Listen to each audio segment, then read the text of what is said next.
If you don't know what they need to do, the skills you require, how many hours you'd like a month, or what you'd like them to start with, you need to go back and figure all of these things out before you're looking to hire. What's up? Bailey here, and for those that don't know me, I'm a virtual assistant, OBM, and mentor for people who are considering a virtual assistant for their business. I left my toxic 9-to-5 3 years ago, and since then have built a business that I'm proud of, that provides me the freedom I desire, and that pays the bills to boot. And I'm here to show you how your business can go from chaos to calm, all by hiring a virtual assistant. I've been in the virtual assistant world for what feels like a long time, but in reality has only been 3 years. And if there's one constant I've heard again and again, it's how potential clients that I've spoken with have been burned by virtual assistants. And let me preface this video by saying that there are a ton of bad apple virtual assistants out there. I've worked with a few, I've heard the horror stories, and while I have personally made it my mission not to be one of those people, I do know that they're out there. But through the years, I've also learned that it's not always the virtual assistant's fault. And there are times when the client will ruin the relationship seemingly before it even gets started. Because of this, I've compiled a list of some of the biggest mistakes that business owners make when they're hiring a virtual assistant. This list isn't meant to say that business owners are always the problem, but it's meant to help you find the best virtual assistant for your business and to minimize your bad experiences. The first question I will ask you is your business ready to take on a virtual assistant? You might be drowning in work and think, yes, I needed one yesterday. And while that might be true, that doesn't exactly answer my question. If you don't know what they need to do, the skills you require, how many hours you'd like a month, or what you'd like them to start with, you need to go back and figure all of these things out before you're looking to hire. A lot of the times, you might forget that you're not only hiring for the important skills you're looking for, like social media, email marketing, but also their personality and if they would be a good culture fit within your business. You want to make sure that you're hiring someone who is passionate about what you're doing just as much as you are. If you're a mindset coach, for example, and you're hiring someone who is consistently negative and a downer to you and your clients, they might be amazing at the work that they do, but how effective will they be in the long run? You can teach them the hard stuff, but you cannot transform their personality to match yours. On the flip side, a lot of the time you might have two great candidates that are a good culture fit, but you also need to measure their skills. Everyone can lie and make themselves look good in an interview. What doesn't lie is their work.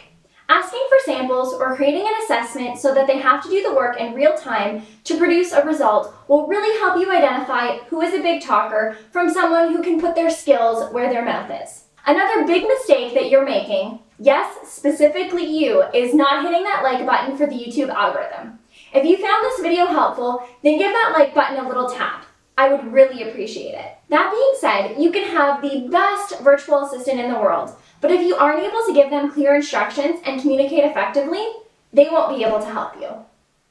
It's like when your spouse asks where you want to go eat and you say, I don't know, you choose. And then you get upset with them when they choose where they want to eat and didn't read your mind and you didn't go where you wanted to. Virtual assistants aren't mind readers, and even the best ones will fall short if they're not communicated with effectively. This next mistake goes hand in hand with the last one.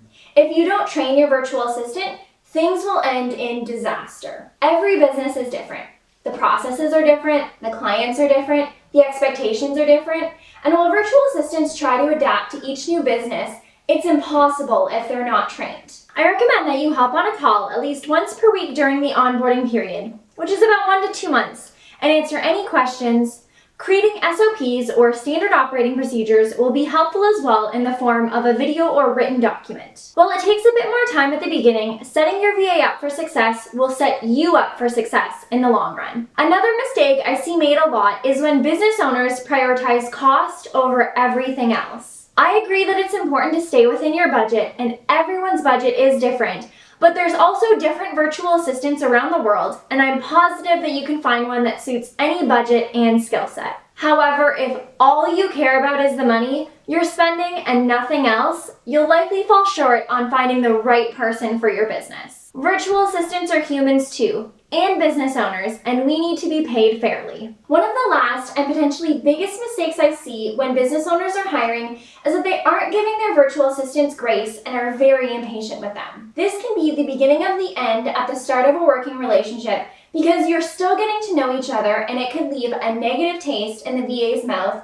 and also have them constantly second-guessing themselves in their work. It's also not realistic to expect perfection, especially right away.